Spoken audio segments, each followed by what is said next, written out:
Bueno, buenas tardes a todos. Muchas gracias por su presencia. Le agradecemos a las autoridades la invitación. Nos lamentamos mucho toda la gente que está parada, pero como está tan fresco no da ni para invitarlos a que se adelanten a sentarse en el piso porque se congelarían. No sé, veamos qué podemos hacer. Tal vez rotarse, dentro de un rato cambiar con alguien y así estar un poco mejor en este rato. Les cuento un poco de qué se trata la presentación que tenemos pensado para este momento. Centralmente estuvimos tratando de responder algunas inquietudes que nos habían planteado en el instituto, de algunos temas que les interesaban que desarrolláramos en este rato, algunos sobre los que hemos estado trabajando hoy en toda la larga jornada desde la mañana. Lo primero que voy a hacer es dar un encuadre general como para que se entienda en dónde se insertan dentro de la educación matemática las cuestiones sobre las que voy a estar hablando a continuación.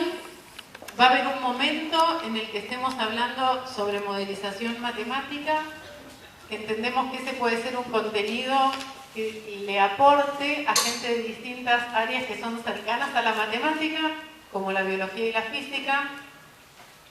Cuestiones de resolución de problemas, que como hoy empezamos a ver, van a ver que pueden ser pensados más allá de únicamente problemas en matemática. Después, una cosita muy cortita, pero sumamente útil y que da herramientas interesantes para pensar algunas consignas de la clase, que esto es propio de la matemática, que son los registros de representación semiótica, que va a ser un cachito cortito. Y por último, un momento para hablar de la evaluación, cuando uno empieza a ver cosas como más alejadas del tipo de clase usual. Una pregunta que es muy natural de plantearse es ¿y cómo hago para evaluar esto? Entonces lo incluimos aquí. Y bueno, un cierre de todo esto un ratito más tarde. Para pensar el encuadre general, yo los invito a ver este mapa de líneas de educación matemática. Tal vez desde el fondo no se lea el detalle, pero dentro de cada uno de los globitos naranja hay el nombre de una línea de educación matemática sobre las que hoy en día en todas estas se hace investigación. En Argentina hay equipos que trabajan y hacen investigación en estas líneas. Algunas de ellas no nacieron en la Argentina, son líneas que vienen como importadas, que tienen origen en otros países o desarrollos en otros países, pero lo que me gusta de poner así como este mapa de líneas de educación es que muestra la amplia diversidad que hoy en día hay en desarrollos en educación matemática, que algo tiene para decirnos respecto de cómo hago para lograr que otro aprenda matemática. En particular, lo que yo voy a estar comentando aquí se enmarca en uno de estos globitos, que es la escuela anglosajona, también llamada resolución de problemas, que es una de mis viñetas iniciales de hoy, sobre la que voy a estar hablando. Si ustedes pudieran leer, verían que no hay un globito que diga modelización matemática, y entonces se podrían preguntar, o me podrían preguntar, si estos puntos suspensivos estarían dándole lugar a esto de la modelización matemática. Y yo les contesto lo que diría la gente que hace investigación en modelización matemática hoy en día. Ellos se reconocen más que como una línea de educación matemática, como un campo de investigación en un área que es la modelización matemática, y en algunos casos la encuentran apropiada para pensar enseñanza y aprendizaje de la matemática. Entonces uno podría decir, bueno, no lo considero como una línea con sus propios desarrollos teóricos, una línea de educación matemática con sus propios desarrollos teóricos, sino que lo pienso como un campo en el que se hace investigación y que más de uno que esté ubicado o que esté tratando de pensarse alineado en otro de estas teorías podría incluir o podría decidir incluir para sus clases de matemática. Entonces tenemos resolución de problemas, que sí es una línea sobre la que voy a estar hablando, la modelización, que no está entendida ahora como una línea, sino como un campo de investigación que nos puede dar elementos interesantes. Y dentro del enfoque cognitivista, que es otra de las líneas, estaría esa muestrita que les voy a estar contando de los registros de representación semiótica. Eso poquitito que les voy a estar contando se enmarcaría dentro del enfoque cognitivo. Y la evaluación que está por fuera de esto, o sea, uno podría decir, cuestiones de evaluación son cuestiones que podría abordar cualquier persona de didáctica general.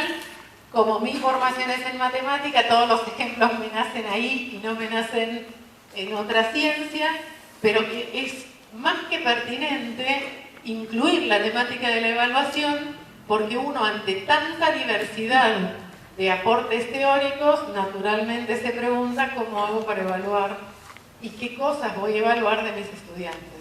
¿Está bien? Este es el marco en el que vamos a estar trabajando de ahora en más. Como la charla es larga, ustedes están parados, hace frío, ustedes tienen más frío que yo porque yo me muevo, pero ustedes no. Los invito más que a que piensen que esto es una conferencia, que piensen que es una clase y que vale que interrumpan, pregunten y lo que quieran entre medio. Tal vez sea difícil manejarlo, pero hagamos el intento, así no tienen que estar tanto rato seguido callados escuchando lo que yo voy diciendo. Si en algún momento quieren preguntar, conectar o lo que sea, me dicen y lo hacemos. ¿Está bien? Bueno. Empezamos entonces con cuestiones de modelización matemática. Hay una disputa, si uno quiere, en modelizar dónde, qué cosas se modelizan. Uno modeliza cuestiones propias de la matemática o uno modeliza cuestiones de otros campos. Por ejemplo, modelizo procesos físicos con matemática o modelizo procesos biológicos con matemática. Estaría pensando que uno modeliza cuestiones, fenómenos o asuntos que vienen de otro campo disciplinar y que la matemática le da como respuesta o le da herramientas para poder decir algo de esa cuestión de los otros campos. O uno dice también que vale o que sirve o que es pertinente pensar en la modelización matemática en cuestiones matemáticas. Lo que en general se concibe cuando uno piensa en la modelización matemática para la enseñanza es pensar en modelizar cosas, procesos o comportamientos que provienen de otros campos. Uno modeliza el crecimiento de las bacterias, uno modeliza, hoy hablábamos de cómo se vacía una pileta, por ejemplo. Sin embargo, hay una línea en particular de educación matemática, que era uno de esos globitos que estaba hace un momento, que es la teoría antropológica de lo didáctico, abreviada con sus iniciales, que identifica el hacer matemática con modelizar. O sea, para la teoría antropológica de lo didáctico, todo hacer matemático es modelizar. Si modelizo, hago matemática. Si hago matemática, modelizo. ¿Me explico? Es como un sí, solo sí. La TAD, la teoría antropológica de lo didáctico, todo lo concibe como modelización.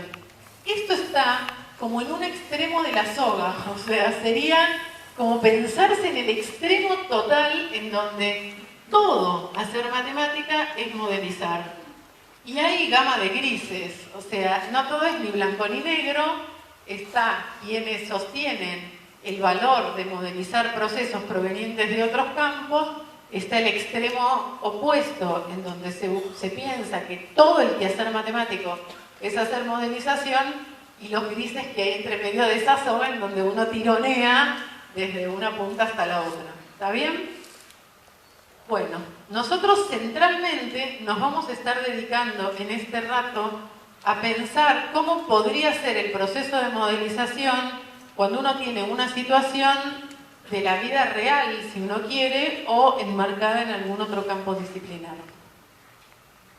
Si uno mira autores que hablan de la modelización en otros campos, yo solo quiero leerles cómo se plasma en manos de gente que viene trabajando con la modelización matemática, cómo se ve o cómo ellos dicen, cómo definen la modelización. Por ejemplo, leo el de la izquierda, Basanesi es el autor. Dice que modelizar se entiende como un proceso dinámico para entender comportamientos provenientes de las ciencias experimentales, en busca de modelos matemáticos que permitan la comprensión de tales situaciones reales. Fíjense que se ubica en las ciencias experimentales. O sea, ahí toma las situaciones de las que uno después modeliza, o sea, las que dan origen a la modelización. Autores de la derecha, Crisante y otros autores, dicen: la modelización matemática consiste en el arte de transformar problemas de la realidad en problemas matemáticos, resolverlos interpretando sus soluciones en un lenguaje del mundo real. En esta otra conceptualización, lo que se piensa es en problemas de la realidad, ¿no? Podría ser, por ejemplo, el comportamiento de la bolsa, que uno no ubicaría dentro de las ciencias experimentales. Se dan cuenta que según la perspectiva que uno tome de los autores que uno lea o adhiera, hay tipos de tareas que se modelizarían según un autor y no según el otro. ¿Está bien? Por eso es que empieza, digo, en este rato en el que les voy a contar algunas cuestiones de educación matemática, ¿por qué les señalo esto? Porque según la perspectiva a la que uno adhiera o empiece a adherir, hay ciertas cuestiones que uno tendría que empezar a considerar según la perspectiva teórica que decida tomar. Cuando uno se para en la matemática, Barquero, que hizo una tesis sobre modelización, dice: proponemos, pues, una forma de interpretar la modelización matemática que incluye de manera esencial la modelización matemática de sistemas matemáticos. Escuchen esto: modelización matemática de sistemas matemáticos. Esto es, aquellos procesos que se llevan a cabo para responder cuestiones problemáticas que surgen en un sistema matemático, como por ejemplo un sistema aritmético, geométrico o topológico, y cuya resolución requiere la construcción de un modelo matemático que puede ser algebraico, analítico o de cualquier otro tipo, y un trabajo en dicho modelo. Este autor se para en la otra punta de la soga, que es el que piensa la modelización dentro de la matemática. O sea, dice: tengo que tener un sistema matemático y ahí adentro me propongo hacer algo de modelización. Esto les muestra la diversidad de perspectivas, y no hay una única manera de concebir estas cuestiones, y que dependerá de la decisión que uno tome. Una u otra serán actividades plausibles de ser modelizadas. Les voy a mostrar en un esquema así como sintético cómo podían darse pasos cuando uno quiere modelizar una situación proveniente de la vida real. Las comillas de lo real son sugerentes. O sea, tener un problema de la vida real es extremadamente raro. En general uno ya tiene como simplificaciones de los problemas de la vida real. Entonces, el esquema intenta mostrar qué pasos un sujeto tendría que seguir como para modelizar una situación proveniente del mundo real. Es un esquema que tiene una serie de pasos, como ahora les voy a mostrar, y que de ninguna manera esos pasos necesariamente tienen que darse de manera lineal. Uno, cuando está haciendo cosas que desconoce cómo se hacen, va y viene constantemente. Voy a hacer una cosa, vuelvo, no me sale, rebobino, doy marcha atrás. O sea, acá se va a ver todo como muy lineal, pero eso está lejos de ser así en la realidad. Lo primero que aparece ante nuestros ojos es una situación real, P de problema, como un problema de la vida real. Lo que uno empieza a hacer cuando tiene esa situación de la vida real es pensar en simplificarla. Todo modelo matemático lo que termina haciendo es utilizar matemática para atacar una simplificación de ese problema real. Entonces, una de las primeras cosas que uno tiene que hacer cuando quiere modelizar es decidir qué cosas quiere considerar y cuáles quiere dejar fuera. Les pongo un ejemplo muy simple. Si uno supiera que cada 100 kilómetros de recorrido mi auto gasta tanta plata en nafta, y me dicen, bueno, ¿cuánto tengo que gastar para llegar de acá a Resistencia? Y sé cuántos kilómetros hay, uno dice, bueno, con una regla de 3 resolviste el problema de cuánta plata necesito para llegar a Resistencia, si sé cada 100 kilómetros cuánto consume mi auto. Esa obvia linealidad, esa obvia regla de 3, está lejos de ser una respuesta a la situación real de cuánta plata necesito para llegar de acá a Resistencia. ¿Se dan cuenta? Podría pasar que tenga problemas con el auto, que me agarre viento en contra y entonces al tener viento en contra mi auto consuma más, que vaya a una velocidad tal donde el consumo sea mayor porque estoy yendo muy rápido o estoy yendo muy despacio. Entonces, todos los supuestos que hay detrás de esa aplicación de la regla de 3 para decir cuánto voy a gastar en hacer una cierta cantidad de kilómetros, si sé cada 100 cuánto consumo, está lejos de ser la solución al problema real. Sin embargo, es una cuenta que me es útil, porque con hacer esa cuenta logro una estimación de ese gasto. ¿Se dan cuenta? ¿Qué elección y control de variables uno tiene cuando decide hacer regla de 3? No considero el viento en contra, considero que siempre voy a una velocidad constante donde gasto lo mismo. O sea, tengo un montón de supuestos que forman parte de lo matemático que tuve que establecer para poder resolver esa situación. Una vez que uno tiene esa simplificación hecha y controladas las variables, aparece un problema matemático asociado. Problema matemático asociado al problema real. Es decir, mi problema real es cuánta plata gasto para llegar de acá a Resistencia. Mi problema matemático asociado ya tiene carga de decisiones, de cosas que decido no considerar y cosas que decido sí considerar. Una vez que tengo ese problema matemático, a su vez puedo simplificarlo y hacer un planteo. Estas S, N y C son un planteo que puede ser simbólico, numérico o computacional. Es decir, simplificado el problema y entrado al campo de la matemática, ese planteo matemático podría involucrar cuestiones numéricas, computacionales, simbólicas, o sea, donde las herramientas de la matemática están a mi mano. Con ese planteo hecho, me toca resolverlo. Haya sido simbólico, haya sido numérico o haya sido computacional, resuelvo ese problema. Ahí estoy en pleno terreno matemático usando todo lo que sé de matemática.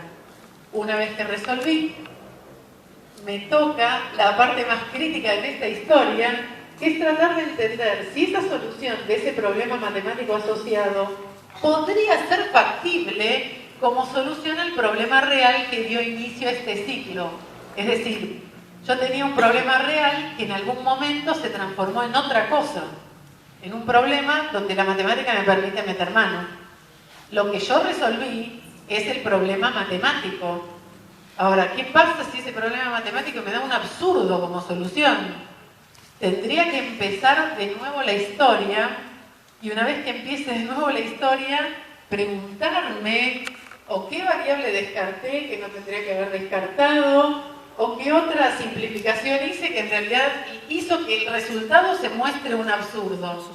Entonces, el último paso de este proceso de modelización me obliga a mirar cuán adecuada es la resolución del problema matemático como una posible solución al problema que le dio origen a este proceso. ¿Me explico más o menos? Entonces, este circuito, como les decía hace un momento, está lejos de ser lineal cuando uno lo vive, es un circuito básico de modelización matemática.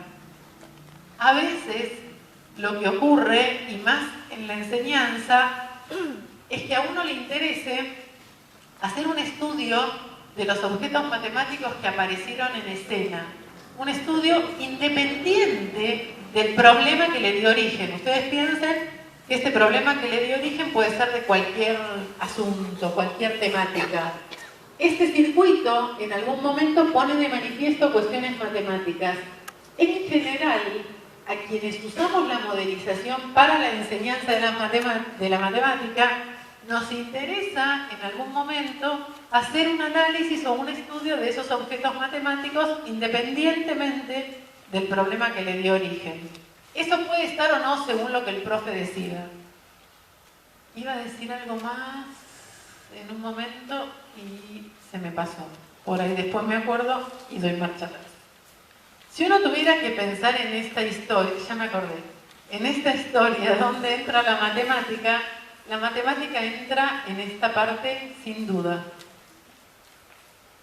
Ustedes se dan cuenta cuando leen en un libro de secundaria o de lo que sea, problemas que vienen en contexto extra matemático que muchas veces dicen para modelizar. Entonces dicen, bueno, modelicemos la caída de una pelota o el tiro de un basquetbolista de una pelota, y el mismo enunciado de la actividad incluye la función cuadrática que describe ese movimiento. Ese tipo de situaciones no es una situación de este estilo, no es una situación de la vida real, porque ya desde el planteo me están dando el modelo matemático que describe la trayectoria de la pelota. Es como si arrancara modelizada, es como si estuviera por acá. Quien decida que le interesa que sus alumnos aprendan a modelizar en matemática, debería permitirle a los alumnos esta primer toma de decisiones, o sea, el análisis de la situación real y decidir cuáles variables quiere que entre en el juego, quiere considerar y cuáles quiere descartar. Si todos los problemas que le damos a nuestros alumnos ya tienen la fórmula, la expresión de la función que describe o el crecimiento de las bacterias o lo que sea, lo que decía recién, la trayectoria de una pelota o lo que sea, esas no son situaciones que respeten el proceso de modelización completo. Si lo quiero usar, lo hago. Simplemente hay que saber que es como empezar más adelante, es empezar el proceso de modelización donde ya estoy parada en la matemática. Entonces estoy dejando afuera un montón de cosas que son las que me va a tocar vivir el día que quiera usar algo de matemática ante una situación real. ¿Se dan cuenta? Es todo un riesgo si uno quiere trabajar con modelización, todo darlo empezado a modelizar con las funciones, porque hacen que el alumno no pueda vivir la parte anterior, que es la toma de decisiones hasta llegar a que la matemática aparezca. Cuando uno piensa en modelizar en matemática, no modelizar situaciones de la vida real, sino modelizar cuestiones de matemática, la vida empieza así. Empieza con un problema matemático, está la M al lado de la P para sugerir que ese problema ya es de matemática, y empieza la misma historia. El único globito que está ausente es el que decía el planteo del problema matemático asociado. Y no está porque todo esto ya nació en matemática. O sea, no es que había algo que era de la vida real y que yo metí la matemática porque con la matemática iba a poder contestar algo.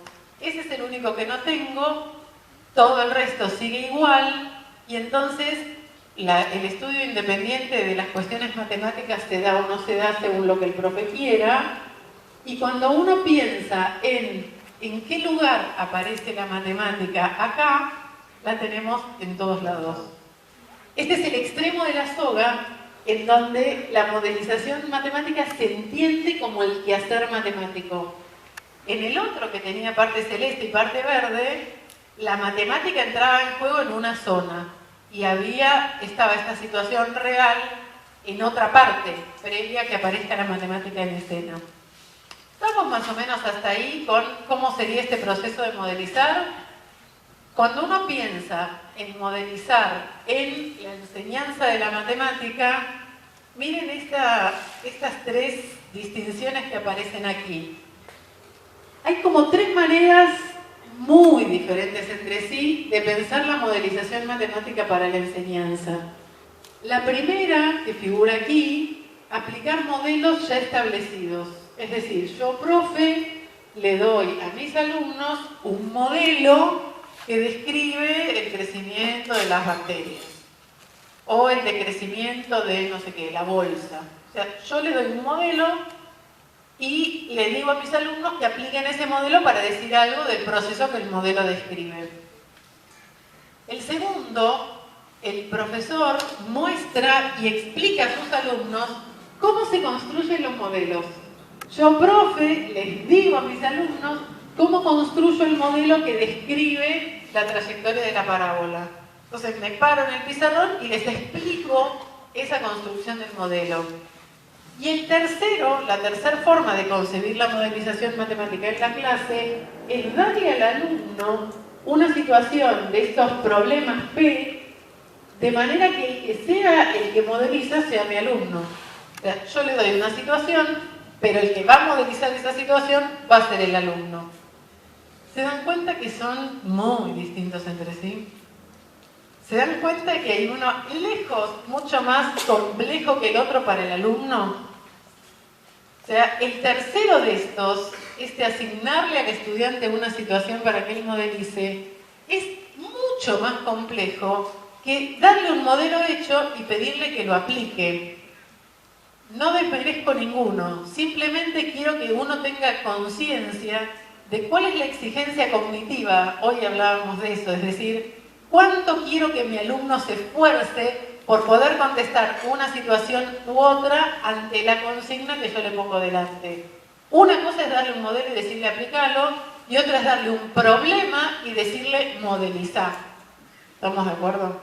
Decisión de ustedes lo que quieran hacer en su clase. Cuando uno dice, bueno, me gusta esto, me gustaron los globitos, los pasos, ya entendí, me gusta esto de tomar situaciones que sean de la vida real, pero ¿cómo me organizo la clase? ¿Cómo organizo el trabajo? Y ahí aparecen algunas formas como diferentes de pensar la clase.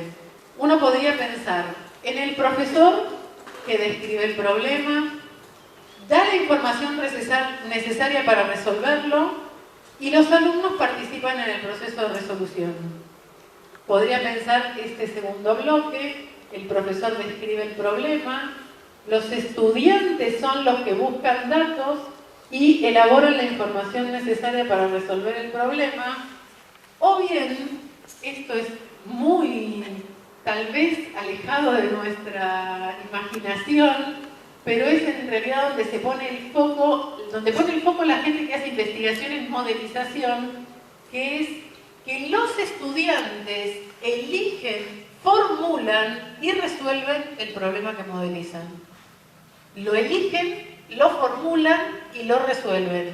La gente que hoy en día estudia cuestiones de modelización matemática está pensando en este tipo de trabajo con los alumnos. No les da el problema el profesor al alumno para que él modelice, sino que permite que el alumno sea la persona quien genera lo que le interesa dilucidar, para lo cual apela a la matemática. ¿Se dan cuenta que acá, de nuevo, hay una gran diferencia grande? Hoy a la tarde hablábamos de motivar, palabra complicada y escabullidiza para definir. Este tipo de actividades permite que el alumno ponga el interés donde quiere. Él pone el interés donde quiere. Hay pautas para el tipo de actividad que va a tener que plantear, pero bueno, está como un poco alejado tal vez de nuestros primeros inicios y aproximaciones a la modelización, tal vez como primer paso. Pero si uno lo tiene como perspectiva y le llega a interesar la cuestión de la modelización para ir incluyéndola en la clase, que sepan que existe me parece más que valioso, porque tal vez uno puede querer tender hacia esta forma de trabajo en la clase con el tiempo. Cuando uno piensa en la organización del trabajo, también tiene que pensar qué objetivos se va a plantear. Hoy hablábamos de los objetivos como la formulación donde el profe decide qué es lo que sus alumnos quieren, qué es lo que él quiere que sus alumnos aprendan. Esos son los objetivos. Le tocará organizar los tiempos, poner pautas para el trabajo, establecer momentos de consulta. Piensen que el rol activo lo tiene el alumno. El que va a modelizar es el alumno. Tendrá que determinar cómo va a ser el trabajo, si va a ser en grupo, individual, en pareja, si va a haber cómo va a ser la evaluación, es decir, qué es lo que van a evaluarme en el proceso de modelización, qué es lo que al profesor le interesa en realidad ver, decirle esto a los alumnos antes de que empiece el trabajo con la modelización. Sobre las pautas de la evaluación, yo voy a hablar un rato sobre evaluación un poco más adelante de la tarde, pero centralmente piensen que esto va a tener que estar sí o sí.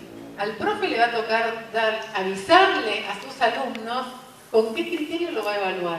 ¿Qué va a mirar? Si busca información, dónde busca información, cuán válida es la información que obtiene. Hay sitios que son de temer en internet, hay otros que son un poco más confiables. ¿Me interesa que use libros o no me interesa que use libros? ¿Cómo organiza la información? Tal vez me interesa el planteo matemático, tal vez me interesa saber qué variables decidió incluir y cuáles no. Me interesará ver o no los recursos matemáticos que usa, y me interesará o no ver cómo fue su presentación escrita y cómo fue su presentación oral, si acaso le pedí que haga una defensa oral. Lo que sea que me interese que mi alumno haga durante este proceso de modelización, se lo voy a avisar. Y le voy a decir, quiero verte usando los recursos matemáticos, quiero ver cómo va a ser tu presentación escrita, tu exposición oral o lo que sea. Como voy a volver con la evaluación, sigo un poco hacia adelante. Les quiero mostrar un ejemplo. Este es un ejemplo de una actividad que una profe usó en una escuela secundaria de la zona de Polvorines, que es donde está la universidad en donde trabajo, y les dio a los estudiantes este enunciado así, como está aquí. Se los leo rápidamente. Hay todo un inicio en donde se ubica, se los leo, total no es tan largo. Dice, las poblaciones rurales en regiones semiáridas y áridas del noreste argentino históricamente se han abastecido de represas alimentadas por agua de lluvia y de pozos calzados o perforaciones para explotar el agua subterránea, dependiendo de los periodos hidrológicos y de la época del año. En un estudio realizado por el INTA se detectó una filtración en una de las represas de Santiago del Estero. El instituto quiere saber en cuánto tiempo quedará vacía si no se resuelve el problema. Uno lee esto y dice, ¿y la matemática dónde está? No veo un número, no veo una letra, no veo una F, no veo nada de todo eso. Sin embargo, es una situación que le puede generar mucha preocupación a la gente que tiene la represa y que está filtrando agua, que se le está yendo el agua si necesita el agua para abastecerse.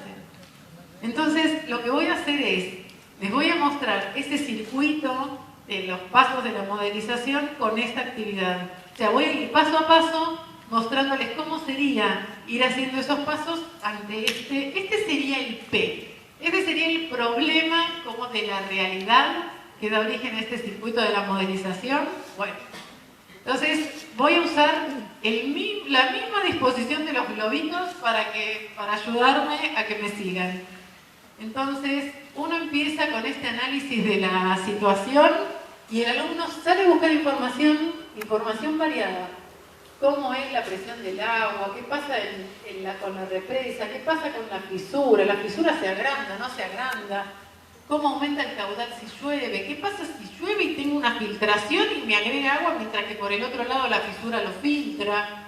Hay que elegir unidades en las que esto se va a medir. ¿Cómo son los volúmenes de las represas? ¿De qué cantidad de agua estamos hablando? O sea, hay un montón de datos que salir a buscar. Que la situación tal como se presenta en la realidad, y le pongo comillas imaginarias para ustedes, no me dice. Entonces, los alumnos salen y buscan información. Con esto empieza el proceso de simplificación. No voy a poder manejar todo eso.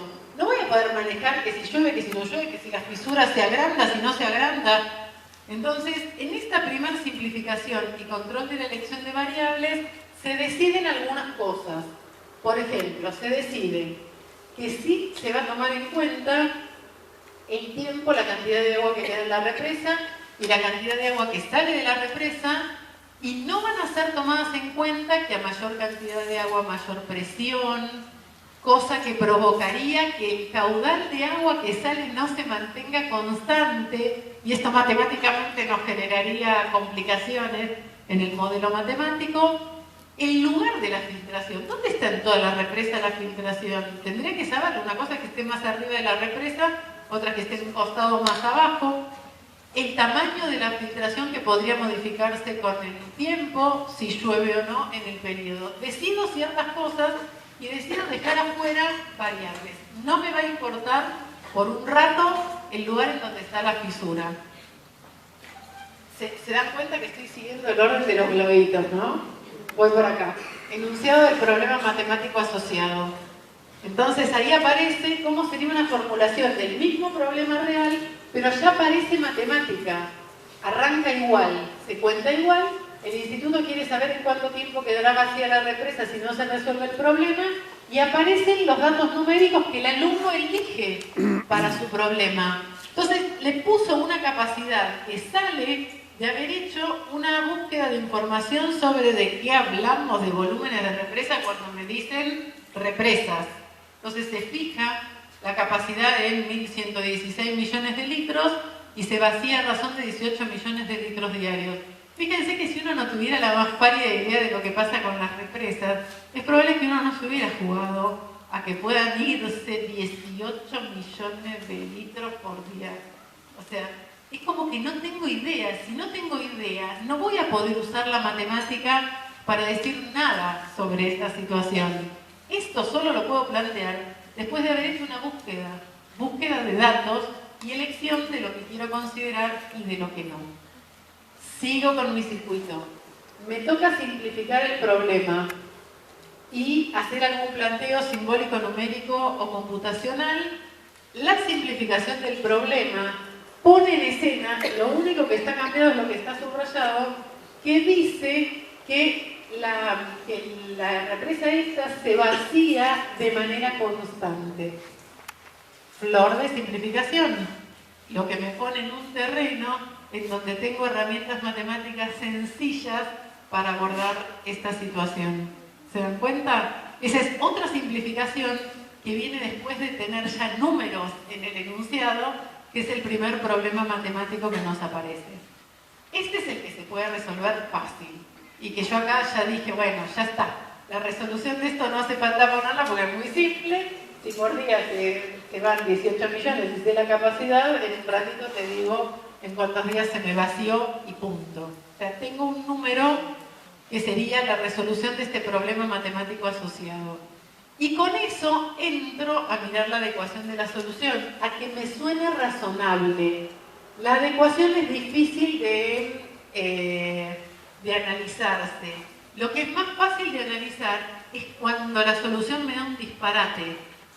Si me hubiera dado la solución de esto, que en 899 años se me vacía la represa, diría, algo de lo que planteé por ahí fue disparatado y no me di cuenta. O saqué variables que no debería haber sacado y las debería haber considerado, o tomé datos que estaban muy alejados de la realidad. ¿Y qué tendría que hacer entonces? Tendría que empezar el circuito de nuevo. Tendría que volver a pensar si la primera simplificación había sido o no razonable y revisar este proceso. ¿Está bien? Cuando uno piensa y decide como profe si quiere o no hacer un estudio de los conocimientos matemáticos que hay detrás, en este ejemplo nosotros tendríamos proporcionalidad directa, modelo lineal, tabla de valores, gráficos. Decido qué es lo que quiero usar, qué es lo que no quiero enseñarlo, no quiero enseñarlo, decide el profe. Esto es lo que decía recién, que me quedó como alterada, tendría que haber estado tal vez esta diapositiva antes. Sobre todo uno revisa el modelo cuando surgen casos como incoherentes. Ese es el punto en donde se pone en evidencia que esa modelización en realidad no estuvo bien y por algún lado algo pasó. Si se estudia o no la función dependerá del docente. Cuando uno decide trabajar con modelización, les van a surgir preguntas rápidamente, como por ejemplo, ¿siempre tendré las herramientas matemáticas para encarar la resolución? ¿Qué pasa si no las tengo? ¿Cuándo tendría interés en que el profe le plantee a su alumno lo interesante que es estudiar los objetos matemáticos en sí mismos? ¿Por qué? ¿Para qué tendría que hacer esto? ¿En qué momento? Y por supuesto el de cómo evaluar, asunto que develaré un poco más adelante. Pero digo, no es un detalle menor que uno piense, ¿qué pasa si mis alumnos no tienen las herramientas para modelizar tal cosa? ¿Las introduzco, no las introduzco? ¿Qué hago? Y las respuestas le toca dárselas al profe. Si al profe no le importa que sus alumnos no dispongan las herramientas, tal vez le interese que puedan ir a buscar herramientas matemáticas para resolver el problema. ¿Se entiende? Tal vez no, dicen, sí, quiero que tenga las herramientas, porque estos chicos no vienen acostumbrados a trabajar con esto, entonces lo que prefiero es que primero dispongan de las herramientas, antes de mandarme con algo más osado, en donde tengan que salir a buscar herramientas matemáticas. Seguro van a tener que salir a buscar información, eso es irremediable, pero otra cosa es que tengan que salir a buscar herramientas matemáticas. Ahí termina como mi segunda de las viñetitas del día de hoy, que era una pasada rápida por la modelización matemática. Primer asunto que dije que iba a hacer. Mi segundo asunto, bueno, salvo el encuadre ya lo hice. Mi segunda cuestión para contar aquí tiene que ver con la resolución de problemas, que esa sí es una de las líneas actuales, vigentes y activas en educación matemática, que se llama de todas estas formas: resolución de problemas, en inglés problem solving, escuela anglosajona, y para los generalistas, aprendizaje basado en problemas.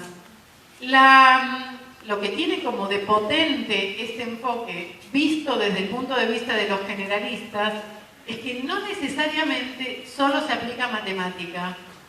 A nosotros que estamos en matemática no se nos ocurre pensar problemas que no estén en matemática. Pero para el generalista que enseña como línea o como metodología de trabajo el ABP, el aprendizaje basado en problemas, está lejos de circunscribir esta línea solo para matemática. Si quieren un ejemplo así extremo y loco total, yo conocí una universidad en México que tiene toda su formación de grado basada en el enfoque del aprendizaje basado en problemas.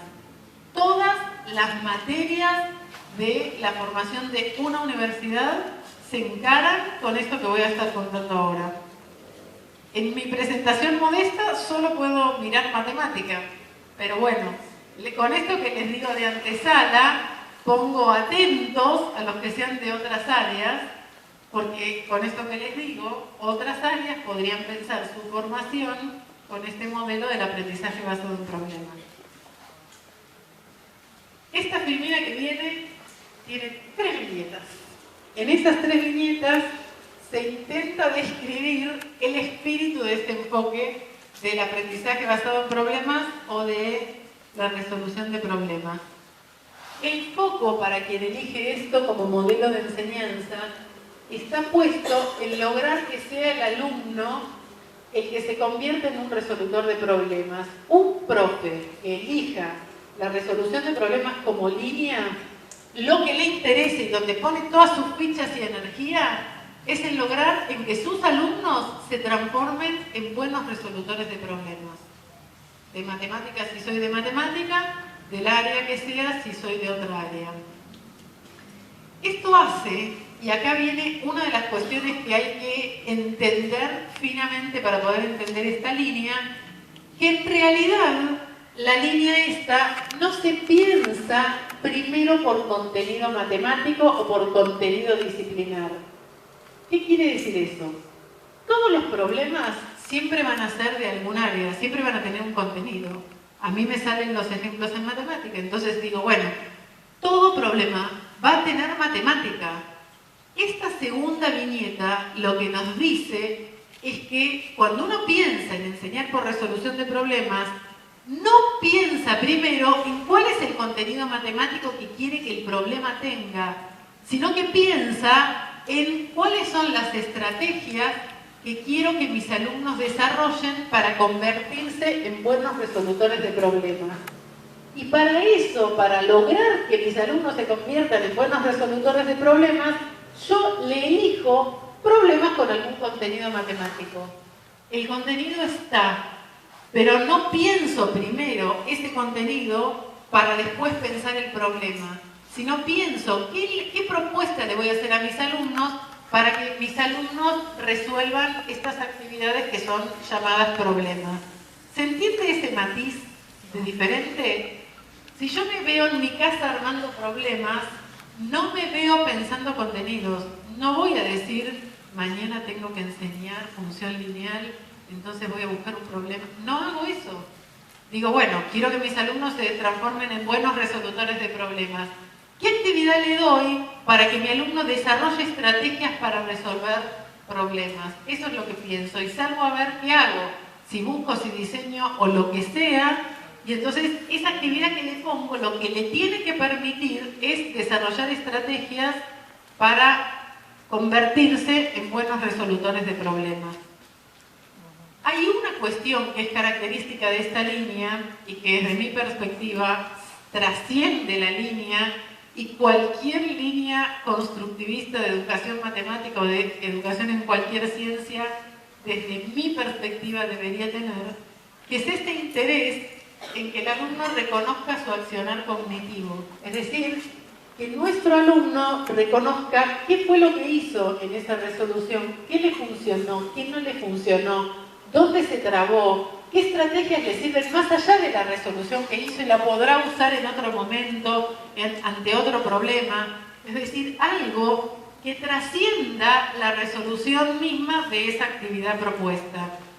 Todo eso nace en realidad en esta línea de la escuela anglosajona, lo toman los generalistas, lo toman otras líneas constructivistas, es todo lo relativo a la metacognición, palabra técnica que es apropiada para pensar y para describir esto. Estas tres viñetas describen el espíritu de la escuela anglosajona. Si uno lo entiende así finamente, no hay miedo a que no haya contenido. Una crítica que se le hacía a la escuela anglosajona era que trabajaba en vacío, que no tenía contenido, y eso está lejos de ser así. No podría haber resolución de problemas en matemática sin matemática, en física sin física. No podría haberlo, o sea, no hay una caja hueca donde uno maneja cosas sin contenido.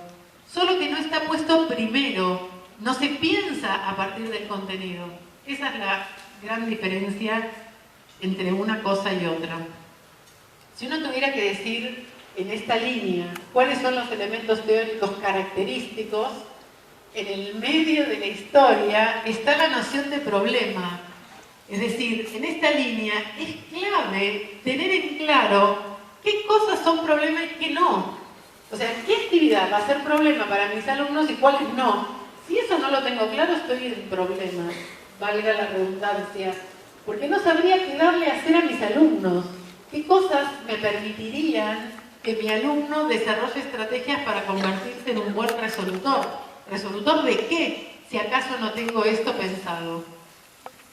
Modelos que usan la resolución de problemas, etapas o fases en la resolución de problemas, metacognición, que es lo que recién les contaba, cuestiones de afectividad.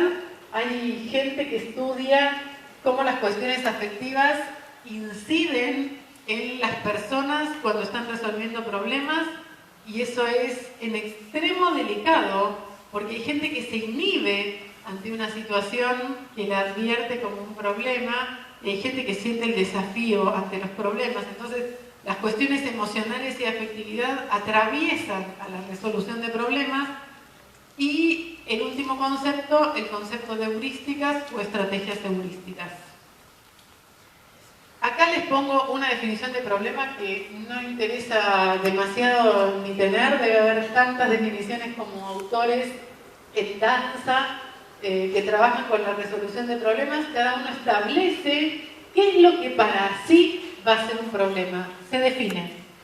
Esta en particular dice, un problema para un individuo es una situación que requiere solución y o sea, el individuo, estando motivado u obligado por las circunstancias académicas, personales o vitales, no posee ni vislumbra el medio camino que conduzca a la misma, o sea, a la solución, al menos en lo inmediato. Y si ustedes buscan otras definiciones de problemas, hay algunas definiciones que adentro de la definición misma hablan de si el alumno tiene que disponer de las herramientas para resolver. Hablan de si la situación lo tiene que motivar o no. hablan de si la situación le tiene que ser un desafío o no. Es decir, hay ingredientes que entran en juego en la definición según lo que cada uno de los autores considere valioso para su clase o para lo que esté estudiando. Lo que todas las definiciones tienen en común son estas tres cuestiones.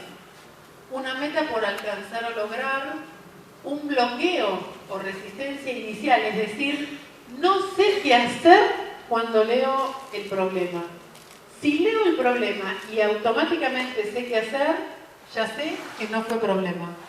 ¿Está bien? Eso es lo que suele pasar con los ejercicios. Si uno tuviera que decir, ¿qué es un ejercicio? Un ejercicio es una actividad que para un alumno, cuando lo lee, sabe exactamente el camino que debe transitar. Si eso es ejercicio, problema está en la antítesis, o sea, es antagónico al ejercicio. Es cuando vos lees y todavía no tenés idea de qué hacer para resolver eso. Esta cuestión del bloqueo va a ser clave para justamente el despliegue de estrategias que los alumnos van a poner en juego para intentar resolverlo. Si no hay bloqueo, no hay estrategias. ¿Qué voy a andar probando por la vida? Si sé exactamente qué es lo que tengo que hacer, ¿para qué voy a estar probando? Y la otra cuestión que tienen todas las definiciones, es la relatividad del sujeto. O sea, que algo sea problema, es que es problema para ese individuo, para ese sujeto, y no necesariamente para otra persona. Estas cuestiones son comunes a las distintas definiciones. Como se da el bloqueo, como se da esto de leo el problema y no sé exactamente qué es lo que tengo que hacer, en ese no tener idea de lo que tengo que hacer, surgen los intentos del sujeto por resolver la situación. En esos intentos se ponen en juego estrategias que se llaman en esta línea heurísticas. Son estrategias, no siempre funcionan, no siempre son matemáticamente válidas, no siempre me llevan a la solución, ni mucho menos. Pero es lo que uno hace cuando ante ese bloqueo no tiene la menor idea de qué hacer para resolver la situación, entonces quiere intentar buscar o aproximarse a una solución. La lista de heurísticas es interminable, no porque me dé fiaca ponerlas, sino porque como cada persona pone sus propias estrategias, no tengo manera ni tendré de poder dar un listado exhaustivo. Se conocen más de las que yo traje aquí, pero no me interesa ni ponerlas todas. O sea, el mensaje es, llévense como idea que en este intento de buscar soluciones a una tarea cuya solución no conozco y cuyo camino para encontrar la solución no me es conocido, uno utiliza muchos recursos. Razonar por analogía, hacerse dibujitos. ¿No se han visto ustedes pensando algo haciendo dibujitos? Utilizar otras formas de representación, considerar casos particulares. Me dieron algo muy general y yo pienso con casos particulares. Yo sé que esa no es la solución, pero es mi estrategia para empezar a pensar. Considerar casos particulares, dividir el problema en subproblemas, simplificarlo, le bajo el número, pienso más chiquito, después veo con eso qué hago. O sea, son todas estrategias, no todas me darían la solución, no todas son matemáticamente válidas, pero es lo que el profe quiere que el alumno aprenda. El profe que elige esta línea, lo que quiere es que el alumno se lleve esto como valor, como capital aprendido. ¿Se dan cuenta? O sea, quiere que reconozca que hay estrategias que le son útiles, otras que no, otras que son matemáticamente válidas, otras que no. Cuando uno piensa en las cuestiones de lo metacognitivo, que lo que significa esta palabra es reflexión sobre la propia cognición, aparecen en escena el interés del profe. Escuchen esto, al profe le interesa que sus alumnos reconozcan su accionar cognitivo.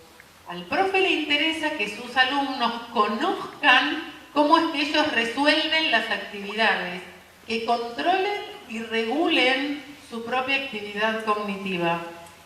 Esto es en extremo difícil, no sé si se ve, porque en la cabeza de cada uno es donde se da esto.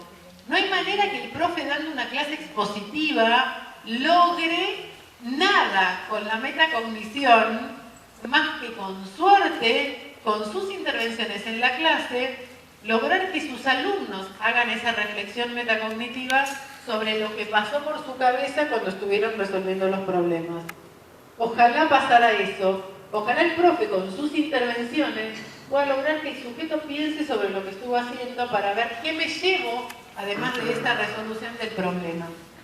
Esto es lo que hace un rato le decía, que es inherente a esta línea, pero que desde mi perspectiva se va más allá y le trasciende a la escuela anglosajona lejos. Estoy pasando, no sé si se dan cuenta, estoy pasando por estos elementos teóricos de la línea, una muestra así veloz y gratis de lo que dice la línea de estos elementos teóricos.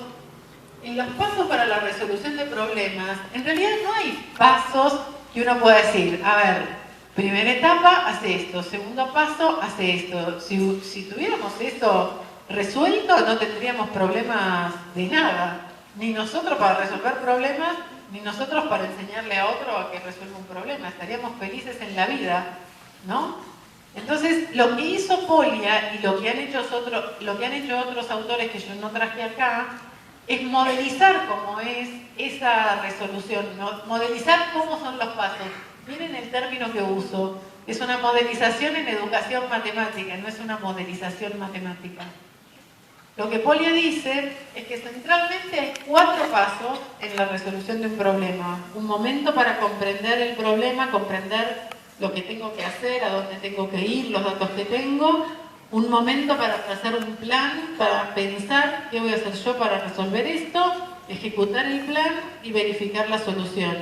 Parece una trivialidad, pero van a ver ahora en un momento que tiene una aplicación más que útil cuando uno se para en el rol docente y uno dice, cuando yo esté ante un alumno que me viene a hacer una pregunta y no sé cómo contestarle, van a ver cómo esto me puede dar una muy buena letra. Otros autores han hecho otras modelizaciones con matices, o sea, estos 4 pasos seguro están, no necesariamente se dan en ese orden.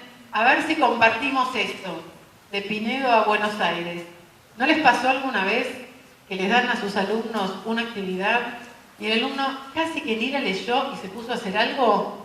Y ustedes dicen, ¿pero qué hace? Piensa uno, ¿no? ¿Pero qué hace si todavía ni leyó la actividad y ya hay algo que está haciendo? Esa persona claramente no empezó tratando de comprender el problema, empezó haciendo algo, ejecutando algo que ni siquiera es el plan. Cuando ven que ese hacer no le conduce a nada, por ahí vuelve a leer el enunciado intentando comprender el problema. ¿Sí? O sea, no toda persona dedica un tiempo primero a comprender el problema. A veces leo y como tengo números, digo, esto es suma, resta o lo que sea. Sí, dale. Ese ejercicio en el plan, ¿puede estar relacionado con lo estrictamente holístico, con lo emocional que explicaba anteriormente? Es decir, una resolución de un problema sabemos que es estrictamente subjetivo y que puede estar dictado en un 50% por lo holístico y un 50% por la metacognición. Es probable que esa institución del plan que nosotros decimos, está bien, le damos una actividad a un estudiante y el estudiante no leyó la actividad, pero igual de todas maneras se puso a hacer. ¿Es porque es emocional, porque es impulsivo, se tiene que ver con lo holístico? A ver, hay heurísticas en cualquiera de esas etapas. Cuando uno todavía ni entiende de qué me habla el problema, uno usa heurísticas. Uno intenta resolver su problema que es, no entendí lo que me piden. ¿Se dan cuenta de este matiz? O sea, entender el problema se transformó en un problema. Entonces usás heurísticas para intentar entender el problema. Muy loco. ¿Podríamos utilizar la heurística para motivarlo también? Fíjate esto, todo lo que tiene que ver con metacognición que vos recién me comentabas, tiene que ser posterior a la resolución en sí. Claro, no antes. Posterior, porque vos tenés que pensar sobre lo que hiciste. Cuando vos ya tenés control sobre tu accionar, la heurística, y vos decidiste simplificar el problema, porque vos ya entendiste que no entendés mucho de qué se trata el problema y que lo querés simplificar el problema no como una estrategia que pongo en juego en mi desesperada búsqueda, sino ya estoy en un plano de mucho más control sobre la situación y yo decido utilizar una estrategia en la que simplifico el problema. Esa diferencia entre un caso y el otro me pondría a contarles otro mundo, que es el mundo de las habilidades matemáticas. Cuando uno tiene una habilidad matemática, tiene el control sobre su quehacer. Si uno controla la heurística, uno tiene una habilidad heurística que dista mucho de estas heurísticas más ingenuas y más, ante no saber qué hacer, me pongo a probar qué es lo que puedo hacer. ¿Está bien? Son matices que se ven refinadísimos y que atrás de eso hay un montón de cosas para leer, para estudiar y para saber. Muy bien. Cuando uno se ubica en la enseñanza, quiero pensar en la resolución de problemas en la enseñanza. Las preguntas usuales son, esperen que ponga todas. ¿Cómo hago si tengo que enseñar contenidos? Mi diseño curricular acá en Chaco me manda a enseñar contenidos. ¿De dónde saco los problemas? ¿Dónde tengo un libro que me dé problemas para mis alumnos? Y si en realidad no resultan ser problemas por esto de la relatividad del sujeto, ¿qué hago en la gestión de la clase? Es decir, ¿cómo me paro en la clase para gestionar una clase bajo la resolución de problemas? ¿Cómo evalúo? ¿Y en qué momento uno aprende los contenidos matemáticos y de qué manera? Montones de preguntas usuales, algunas de las cuales vamos a tratar de tirar ideas y dar algunas pistas y respuestas. Algunas cosas son solamente ideas, como para que vean que una línea que puede verse tan distante a nosotros, porque nosotros tenemos que enseñar contenidos, y esta línea me dice, no priorices el contenido, van a ver que se pueden acercar de alguna manera. Si uno tuviera que pensar en cómo combinar contenidos con este enfoque, yo les tiro solamente un par de ideas para que vean que es posible. Uno podría organizar sus unidades de su materia dejándose un espacio que bien podría ser al final de haber dado contenido matemático. Todos los rectangulitos que están en violeta tienen contenido matemático, enséñenlo como quieran. Si quieren después otro día hablamos de cómo se podrían enseñar. Pero estos tienen contenido matemático. Y me dejo una unidad al final para trabajar con la resolución de problemas. Les pregunto, en esta última unidad, ¿sobre qué contenidos van a ser mis problemas? Y sobre todo lo que está arriba, sobre todo lo que ya vi. ¿Ordenado en el mismo orden que estuve trabajando? No. Batido total, no me importa el contenido, pongo el foco en las estrategias.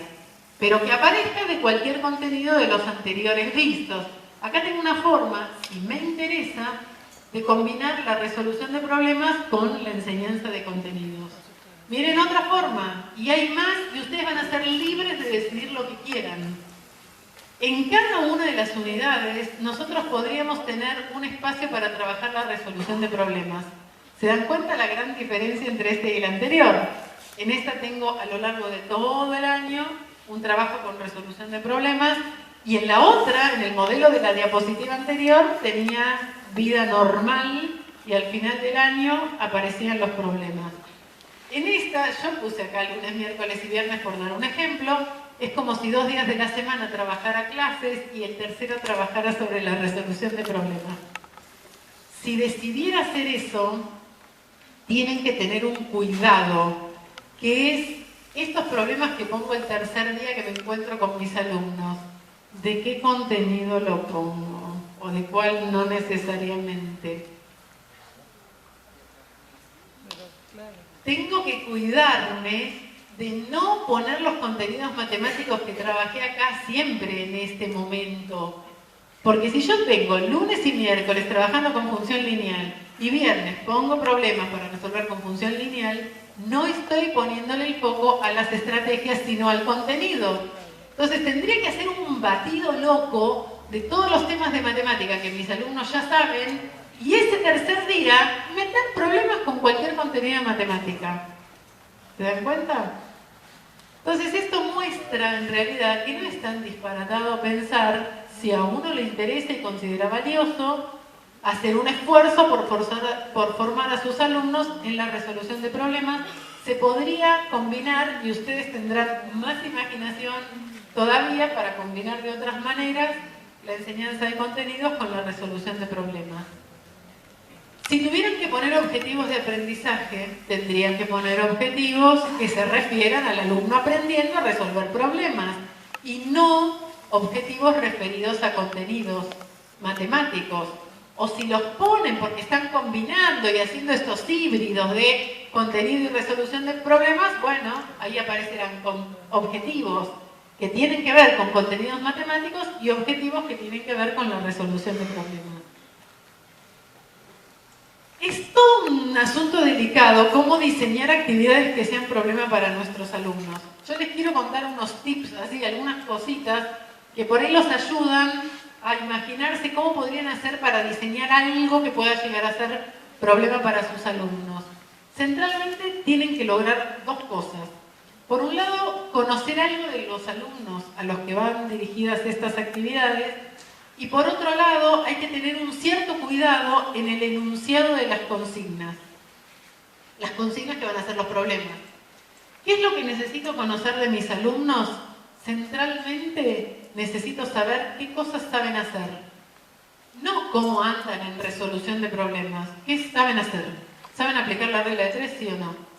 ¿Saben despejar a X más B igual a C, sí o no? O sea, ¿qué saben hacer? Necesito eso. Porque ese va a ser el lugar en donde se paran. Y sería muy bueno si uno pudiera conocer cómo nuestros alumnos perciben las actividades, cuáles ellos consideran que les son inabordables, que no las quieren ni agarrar. A nosotros nos habrá pasado 1000 veces, no sé si 1000, pero muchas, ver ejercicios en una guía cuando nosotros somos o éramos alumnos y decir, este ejercicio ni lo agarro porque debe ser difícil. ¿Les pasó? Se me sonríen, así que entiendo la sonrisa como un sí. Es decir, hay cosas que en apariencia se ven espantantes. Esas dejarían afuera a los alumnos, o sea, serían como que me quedó muy arriba, muy alta la actividad. Y hay otras que para nuestros alumnos se ven muy simples, que la mira y sabe qué hacer. Hay que meterse como en ese hueco del medio. Ni tan volado que lo deje afuera porque le espantó, le pareció horrible, ni tan fácil que para el alumno sea un ejercicio. ¿Estamos bien? Y sobre las consignas hay centralmente dos cuestiones que atender. Por un lado, que la consigna no sea muy parecida a otras. Porque si la consigna es muy parecida a otras, es muy probable que el alumno la lea y sepa exactamente qué es lo que tiene que hacer.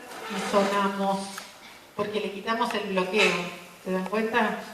Entonces, por un lado, que la consigna no se le parezca a otras, y por otro lado, lo que uno suele hacer es un análisis a priori, que se llama, es decir, un análisis de la actividad antes de entrar al aula y mirarla en términos de heurísticas, es decir, mirar qué estrategias nuestros alumnos podrían poner en juego cuando estén intentando resolver esa actividad. ¿Cómo se hace este análisis a priori? Ustedes, profes, tienen... Sí. Le hago una pregunta. Si el alumno ve el problema y lo hace para la analogía usando la heurística de la analogía, en definitiva, sigue siendo problema, ¿no? Sí, salvo que siempre hagas eso. Entonces, estás quitando la heurística y estás entrando en una cosa como más rutinaria. Cuando esta es una genuina elección, absolutamente sí. Absolutamente sí. Vos podés tener un ejercicio maravilloso y lo usás una vez y te resulta problema. Si después ponés similares a esos y te armás con una secuencia de similares a ese que sí fue problema, el segundo, el tercero, el cuarto va perdiendo potencia. Se te va alejando de ser problema, porque ya el alumno recurre a la analogía inmediatamente anterior hecha. Pero si no, absolutamente sí a lo que vos decís. ¿Qué tienen que hacer si quieren hacer un análisis a priori en términos de heurísticas? Se tienen que poner en los zapatos de sus alumnos. Imaginarse qué podrían hacer. Y en ese imaginarse qué podrían hacer, tienen que imaginarse soluciones correctas, incorrectas, incompletas. En todas esas resoluciones correctas, incorrectas, incompletas o completas, puede haber heurísticas. Si no encuentran heurísticas que los alumnos puedan estar utilizando cuando están intentando resolver, más allá de que resuelvan o no, la actividad tiene poca probabilidad de sobrevivir en el aula como un problema. Poca, porque no encontré, ni pensando antes de meter la actividad en el aula, qué cosas podría hacer el alumno.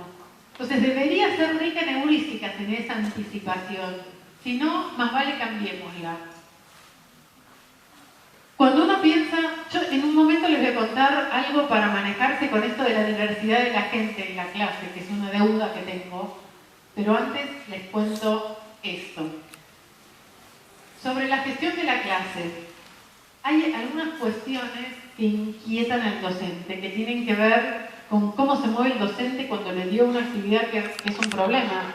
Porque el profe sabe que el alumno debería no saber cómo resolver.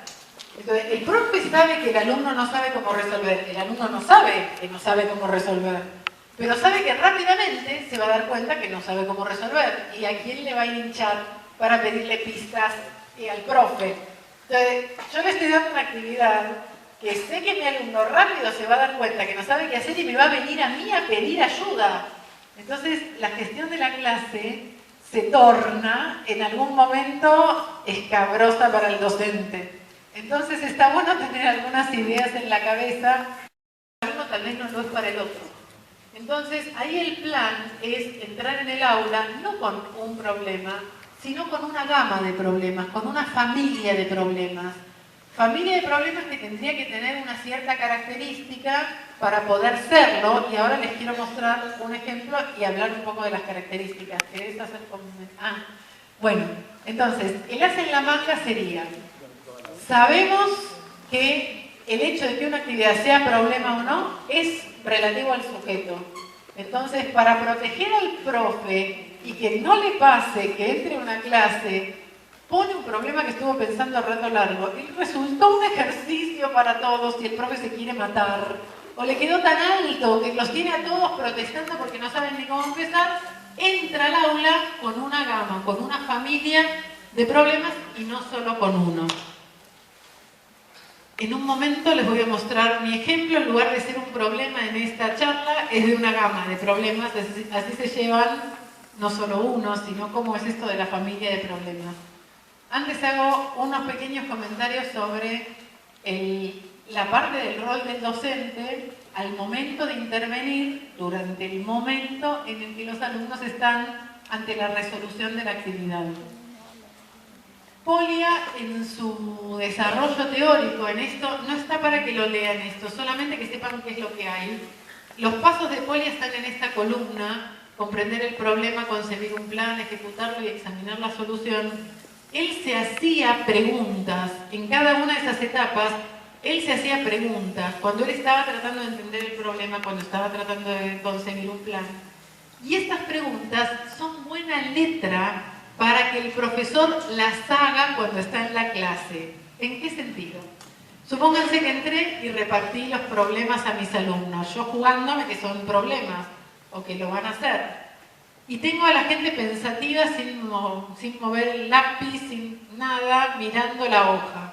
Y me llaman y me dicen, ¿me das una mano? No sé ni cómo empezar, no entiendo nada. Yo ya sé, y no se lo digo a mi alumno, que mi alumno todavía no comprendió el problema. Yo que me estudié la teoría y que me leía Polia, digo, este no entendió el problema. Entonces, este tipo de preguntas de Polia, lo que me dan son letras para decirle a mi alumno, así, le puedo preguntar, a ver, está bien, no sabes ni cómo empezar, pero ¿te das cuenta cuáles son los datos que tenés que encontrar? ¿Cuál es la respuesta a la que tenés que llevar? ¿Cuál es la incógnita? Es decir, las preguntas que uno mismo se hace cuando está viviendo el momento de comprender un problema pueden ser posibles intervenciones para los alumnos en cada uno de los momentos.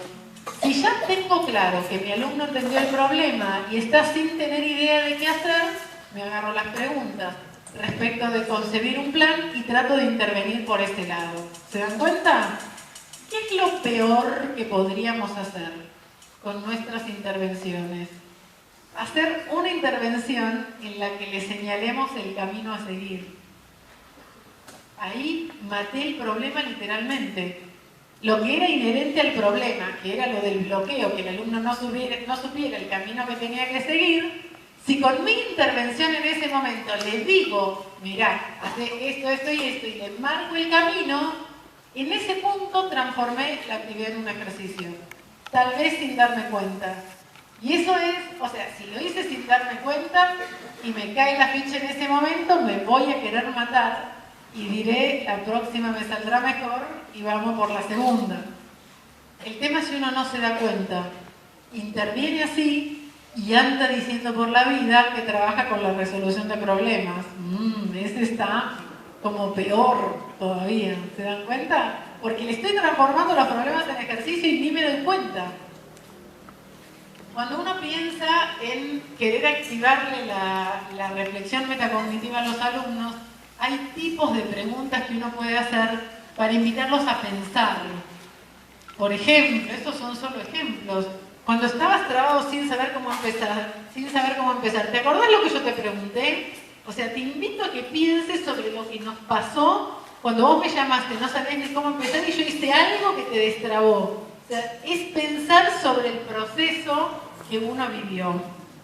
O podrías hacer una lista de preguntas que te resultaron útiles, es decir, no le doy las preguntas de Polia como un machete de paso 1 hace esto, paso 2 hace esto, de ninguna manera.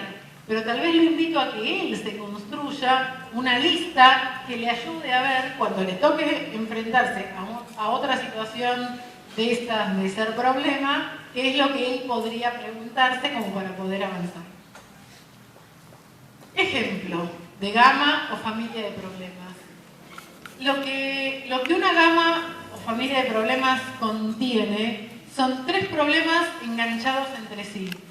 Uno que es lo que llamamos un problema base, es decir, el que nos jugaríamos a que va a ser problema para la mayoría de nuestros alumnos.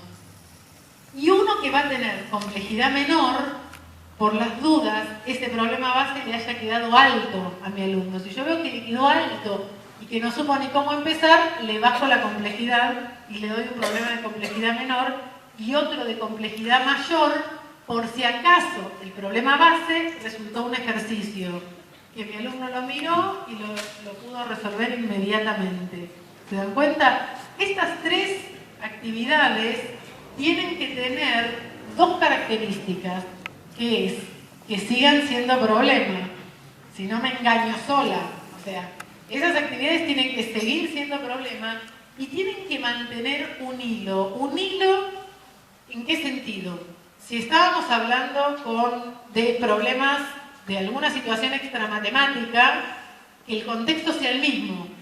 Si hablábamos de la fisura de la represa, y pienso eso como un problema, que sigamos hablando de fisura de la represa, la misma fisura, solo que un poco más fácil y un poco más complejo.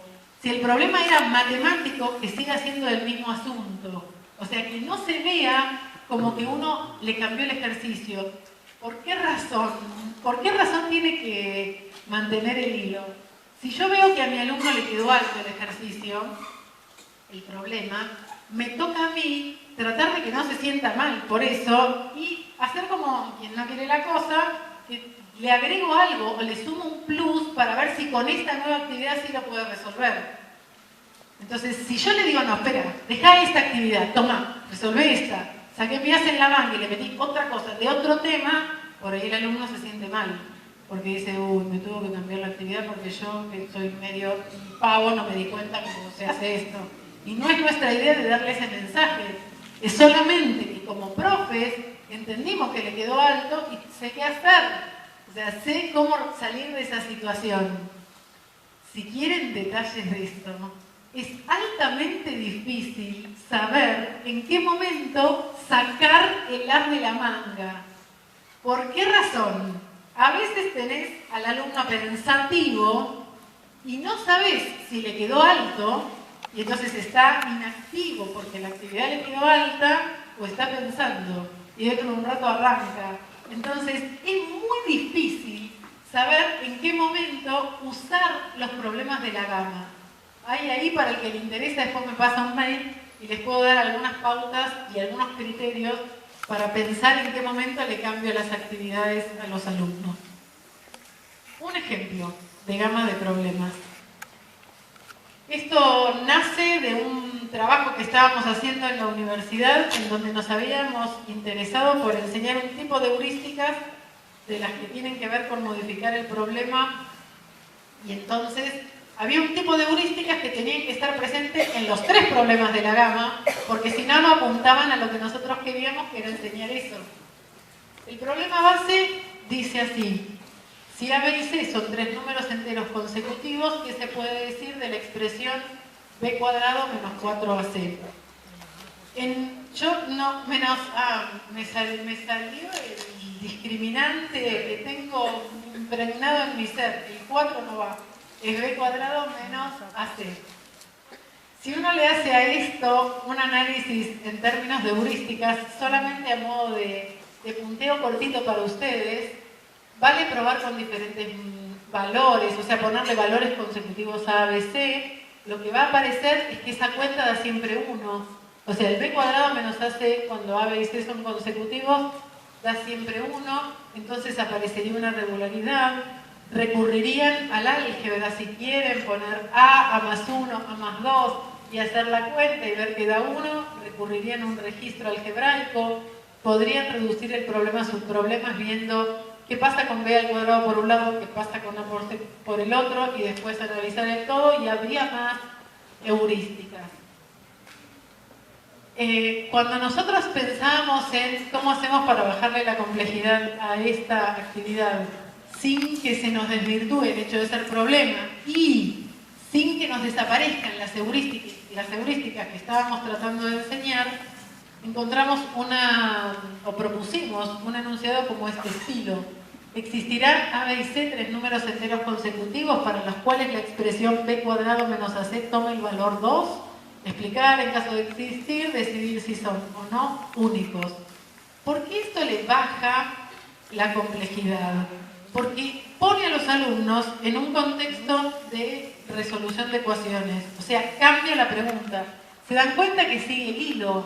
O sea, siguen los consecutivos, sigue el interés por saber qué pasa con B cuadrado menos AC, pero el decir, puede que esta cuenta te dé alguna vez 2, te puso en el plano de resolver una ecuación, y no les muestro acá, pero créanme que mantiene las heurísticas que nos interesaba a nosotros enseñar.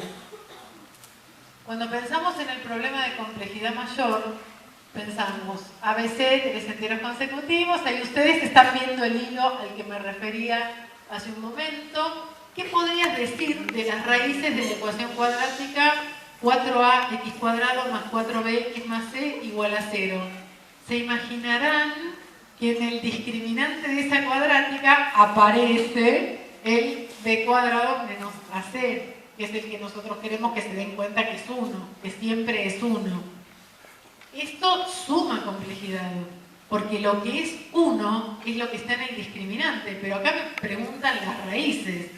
Entonces, solo conozco el discriminante, me toca seguir diciendo algo sobre las raíces. ¿Se ve? Tienen que manejar operatorias, se ponen en juego los conceptos de raíz, deberán decir algo de las raíces y se mantienen las heurísticas. Esto es como para mostrarles un ejemplo de gama de problemas que quise elegir a propósito en contexto intramatemático, porque hay un supuesto subyacente por la vida que los problemas deberían ser todos en contexto extramatemático, o que todo lo que es de contexto extramatemático o que está escrito en contexto extramatemático es un problema, y esos son dos mitos que ninguno de los dos en realidad es cierto. Entonces el ejemplo de la gama, a propósito, es intramatemático para que uno vea que en cosas matemáticas pueden estas ser problemas para los alumnos. Algo para pensar: hay bastante en común entre modelización matemática y resolución de problemas. Hay ahí algunas cosas que uno podría imaginarse. En general, a ver si me siguen, no todo problema implica que uno lo resuelva modelizando, no necesariamente. Si uno entiende modelizar como modelizar cosas así como de la vida cotidiana.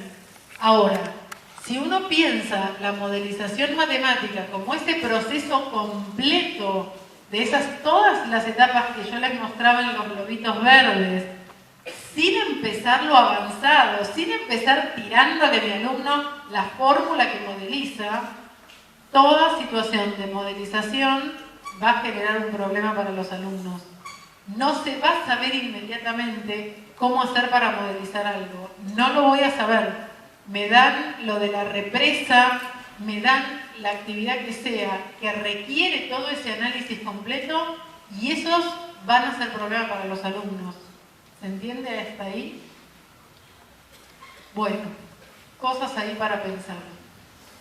Yo no sé cómo andan de frío, cansancio, los que están parados y no se quieren sentar. Si quieren que hagamos 5 minutitos, se estiran, se paran, hacen un enroque y hacemos 10 minutitos de intervalo y entramos en la parte final, avante. Entonces, por ahí entrar en calor. Hay mucho que pensar y al final volvemos sobre esto. Gráficos, saquemos datos y terminemos en una expresión verbal, es decir, sabiendo poquita cosa, y por eso me interesaba traer esto que me pone pocas filminas en medio, y entendiendo el valor de no privilegiar circuitos, ustedes tienen a la mano pensar muchas, las que quieran, actividades que no privilegien ningún circuito. Nosotros venimos dándole un surco acanalado a este de recién, que siempre me dan la fórmula, me piden la tabla y me hacen hacer el gráfico.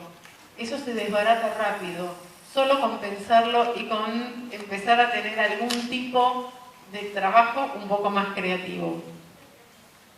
Les quiero mostrar un ejemplo en donde se pone de manifiesto no solo este registro, sino que este circuito que les digo privilegiado, sino que me va a permitir contarles algo de la conversión, que era del pasaje de una representación en un registro a otro, y tener una alerta y poder explicar algunos errores que se suelen dar en la clase de matemática, que a uno le resultan inconcebibles y que eso nos podría dar algún elemento. Esto es el típico ejemplo prototípico que les acabo de describir, ¿no? Vean una función lineal, hacer una tabla y graficar.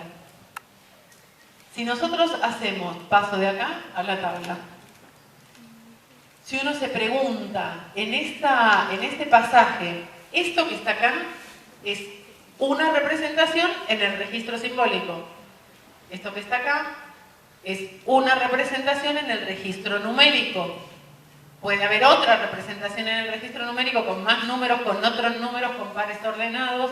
Puede haber otras representaciones en el registro simbólico. Puedo poner 2x menos y igual menos 1 o cosas similares, que son la misma función en el fondo, pero escrito de otra manera, con las formas equivalentes que tenemos para las funciones lineales. Cuando uno hace este pasaje de esta representación en registro simbólico a esta representación en el registro numérico, ¿qué pasa con la información que tenía adentro esta representación del objeto función lineal a esta representación de ese objeto? ¿Qué pasó? Tengo y igual 2x más 1, que en esa expresión tiene los infinitos pares ordenados que están en esa relación, y la pobre tabla modesta y valiente que tiene 2 pares ordenados. Entonces, en esa conversión entre esta representación en registro simbólico y esta en registro numérico, se perdió un montón de información, tanta que perdí toda la información menos 2 puntos. Miren lo que perdimos en ese pasaje. En esa conversión perdí toda la información menos 2 pares ordenados. Cuando de la tabla paso al gráfico, en realidad los alumnos pasan de la tabla a marcar estos 2 puntitos, el 0,1 y el 1,3. Si paso de la tabla a marcar 2 puntitos, la información que tiene la tabla y la información que está en el gráfico coinciden. 2 puntitos en la tabla, 2 puntos en el gráfico.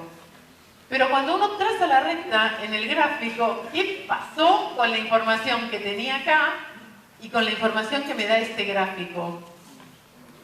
Se aumenta, o sea, completo la información cuando paso de la tabla con dos modestos pares ordenados a trazar esa recta completa.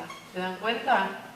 Y si paso de la recta a la expresión, cosa que también podría ser, en este caso uno conserva la información. La recta tiene los infinitos pares ordenados adentro de su representación, del mismo modo que la expresión simbólica también tiene los infinitos pares ordenados dentro de ella. ¿Se ve? ¿Les pasó alguna vez de dar acá, en lugar de 2x más 1, funciones tipo 1 sobre x? Pedir que se haga la tabla, los alumnos hacen la tabla, al 1, 1, 2, 1 medio, 3, 1 tercio, 4, 1 cuarto, menos 1, piqui, piqui, piqui, marcan los puntitos y al momento de unir los puntitos aparecen las obras de arte más disímiles que se nos ocurran, atravesando el cero, no hay acintas, poligonales, segmentos, y uno dice, ¿de dónde? ¿De dónde se le ocurre que esto puede tener segmentos?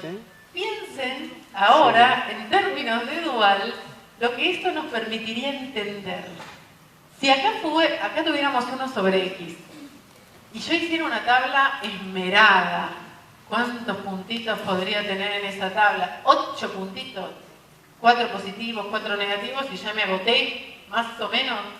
Y paso a marcar los puntitos en el plano, piqui piqui, voy con la misma información, pero perdí toda la información, menos los 8 puntitos, en esta primera conversión entre 1 sobre x y mi tabla esmerada con 8 filas. Cuando me toca hacer el gráfico, yo tengo mis 8 puntitos y a mí me toca completar infinita información de una función que desconozco.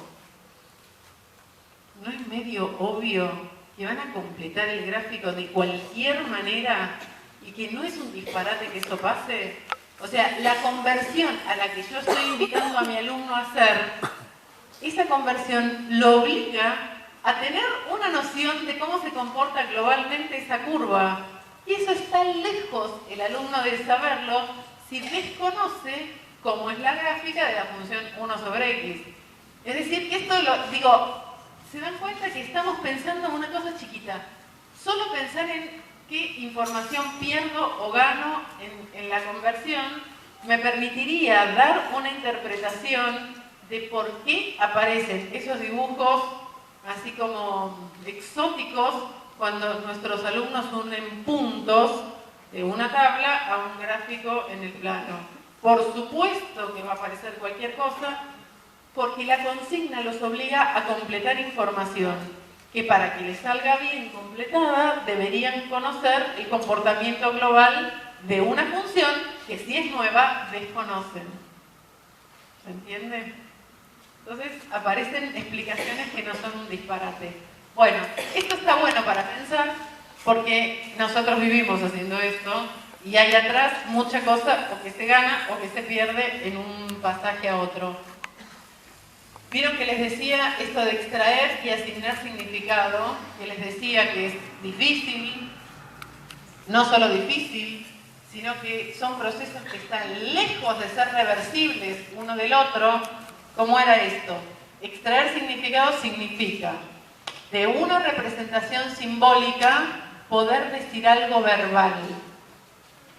¿Qué podría decir verbalmente si yo tengo esto acá? Yo podría decir, bueno, leo de izquierda a derecha. Para todo C que pertenece a R, existe N que pertenece a N, tal que N mayor que C. Si tu alumno te lo lee así, vos le decís, y no entendiste de qué me estás hablando. O sea, me doy cuenta en esa lectura así ingenua, si ustedes quieren, de izquierda a derecha, símbolo a símbolo, que no entendió lo que eso está tratando de decir. Ahora, ¿qué hago yo para que entienda lo que eso está tratando de decir si está difícil? Y tiene poco símbolo. Ni hablemos de si uno agarra algo un poco más largo.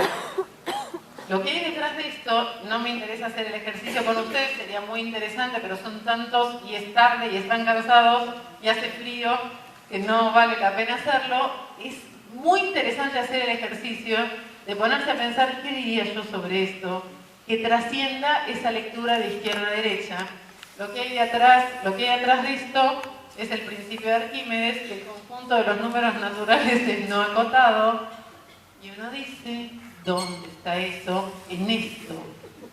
¿Dónde? Entonces, me conformaría que mi alumno extraiga significado cuando es capaz de leer símbolos y mostrarme que entendió el mensaje de los símbolos. No me conforma que lea uno a uno. Pero bueno, ¿en qué momento uno explica este tipo de cosas en la clase? ¿Cómo paso de símbolos a palabras que muestren esa comprensión sobre lo que los símbolos nos están tratando de decir? Altamente difícil. Piensen que cuando uno quiere que el alumno autónomamente lea un libro y entienda lo que el libro le está tratando de decir, tiene delante este problema. Porque el libro le mete símbolos. ¿Y qué es lo que el alumno entiende?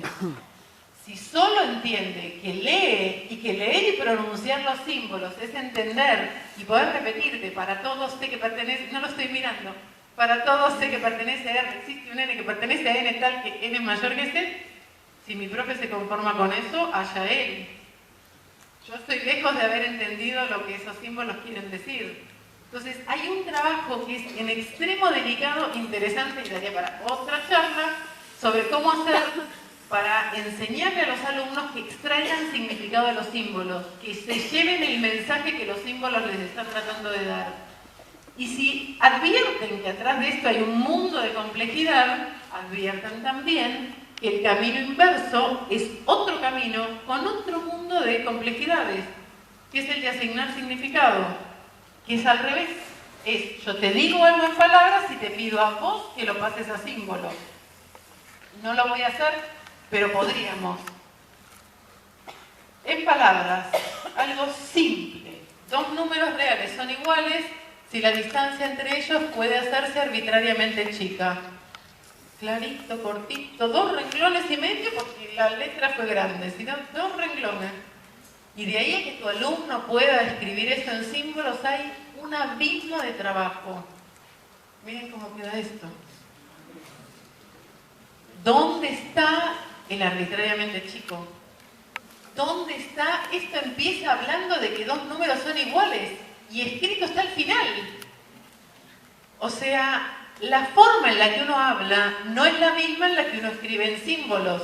Yo me esmero en el castellano para hacer lo más clara posible, pero eso no necesariamente se traduce de cada palabra del castellano a un símbolo. ¿Quién enseña esto?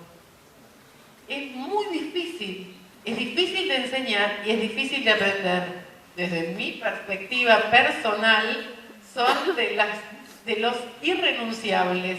El extraer y asignar significado es lo que no renunciaría nunca, porque es lo que le da autonomía al alumno. A que pueda leer de un libro el caso anterior y entenderle lo que los símbolos le están diciendo, y esto para que pueda expresarse en la jerga matemática, ¿no? Bueno, perrito, ¿qué te llevas de esto? ¿Por qué es útil esto? ¿Qué nos llevamos para pensar? ¿Por qué apareció esto de los registros entre la modelización, la resolución de problemas y toda la historia? ¿Se dan cuenta que es un elemento útil que va más allá de estar trabajando con problemas, trabajando con modelización? Es decir, lo de los registros nos atraviesa, porque en la matemática irremediablemente necesitamos trabajar con registros de representación, porque todo es abstracto. ¿Se dan cuenta? Entonces, era una forma de contarles algo muy cortito que podía estar, que está en realidad subyacente al trabajo con modelos, al trabajo con la resolución de problemas, etc. Por eso me parecía que podía ser pertinente acá. Estamos llegando al final.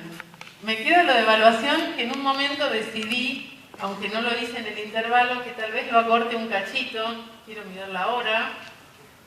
No me quiero extender de las 9, así que por ahí, es más, si termináramos un cachito antes, todos ustedes estarían más sonrientes. Por ahí lo que puedo hacer es saltearme alguna parte. En el Power queda, todo el que quiera el Power me pasa un mail y lo tiene. Y bueno, podríamos hacer algo un poco más corto. Les voy a mostrar imágenes asociadas a la evaluación. Estudié pero no me acuerdo. ¿Quién dijo esto? ¿Quién no dijo estudié pero no me acuerdo? Olvidarse de todo. ¿Y cómo me llamo? Dice acá, en un signo de pregunta. Pensar mucho. La evaluación se asocia con tenés que pensar mucho. Cuando te toman una evaluación, exprimir el cerebro. Angustia y miedo.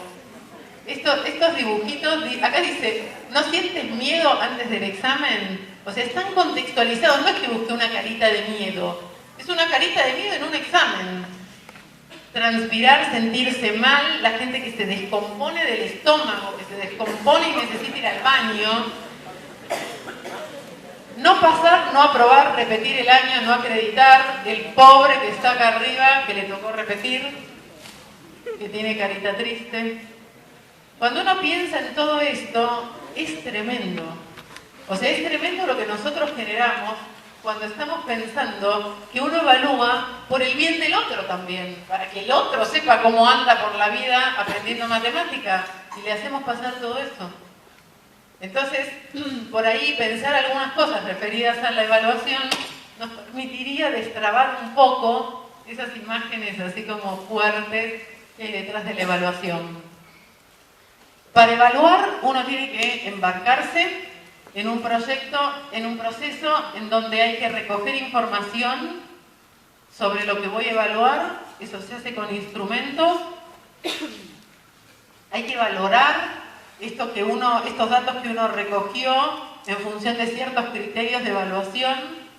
Hay una cuestión clave que se asocia con la evaluación, que es el brindar retroalimentación, es decir, hacer devoluciones a quien yo evalué para decirle lo que vi, cómo lo vi, qué le falta, qué no le falta, y la retroalimentación a mí misma, que es a partir de esos datos que me están diciendo, esos datos me están diciendo algo sobre mi propuesta, sobre mi trabajo, sobre lo que hice. Entonces esa retroalimentación es ida y vuelta, y cuando uno toma decisiones con esos datos y esa valoración, la evaluación se vincula con la acreditación. Acreditación si me diste, que me dice, pasaste, no pasaste, tenés que repetir esta materia, el año o lo que sea.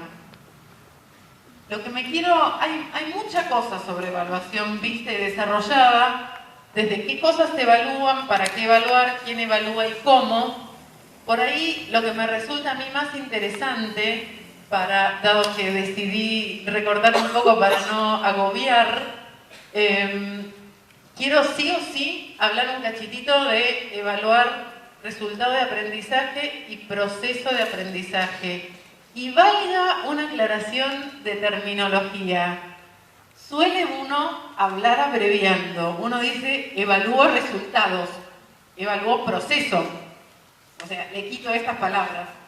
Cuando uno le quita de aprendizaje y solo dice, evalúo proceso, se suele confundir con evaluar el procedimiento de resolución del alumno y no el proceso que vive el alumno cuando está aprendiendo algo en matemática.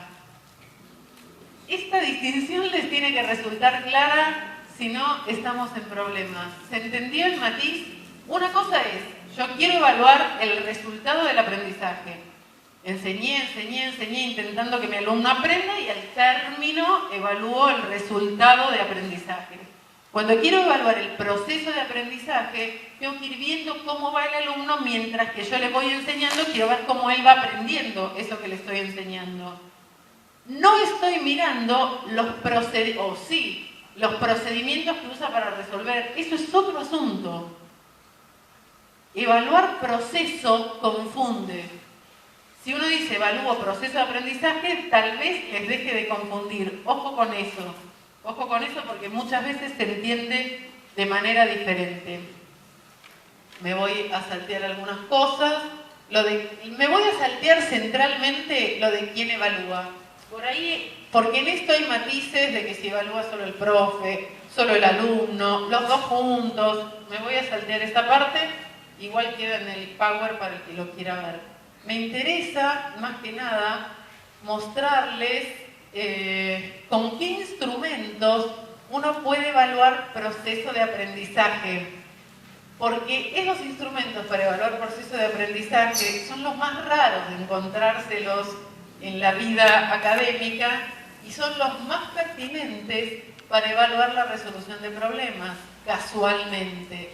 O sea, cuando uno quiere ver a su alumno en el proceso de aprendizaje de resolver problemas, necesitaría usar instrumentos apropiados para evaluar el proceso de aprendizaje y no el resultado. Yo no quiero ver cómo anda resolviendo problemas de acá a 4 meses, si le sale o no le sale. No me interesa eso.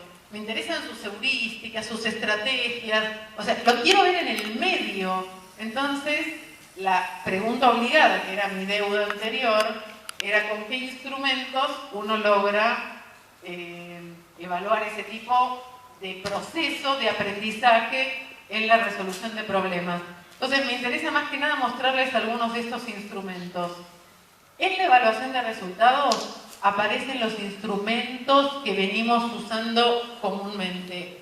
Las pruebas escritas u orales, estructuradas, no estructuradas, semiestructuradas, o sea, el típico parcial para desarrollar un multiple choice. Eso mira resultados, oral, escrito o como sea.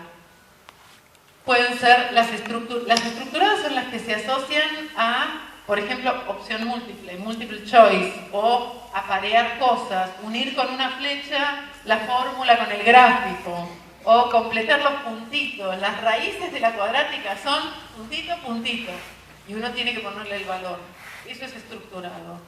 Las semiestructuradas son los típicos parciales, y las no estructuradas son las que tienen una consigna más corta y más libertad y más posibilidad de tomar decisiones el alumno. Ejemplos de esto, las monografías, las tesis, las tesinas. Vos sabés que tenés que hacer un trabajo de esto, pero no tenés todas las pautas de paso a paso cómo se va recorriendo el hacer de ese trabajo. Una cosa que está bueno que consideren es, a mayor estructuración, o sea, cuanto más estructurado es, evalúa habilidades de menor complejidad. O sea, si solo tengo que poner crucecitas o unir con flechas, están pidiéndome poco. O sea, solo quieren ver si reconozco un gráfico con una función o si sé si algo es verdadero o falso. A mayor estructuración, más baja el requerimiento de pensar que me están evaluando. Me evalúan si conozco una definición, si conozco aplicar una fórmula.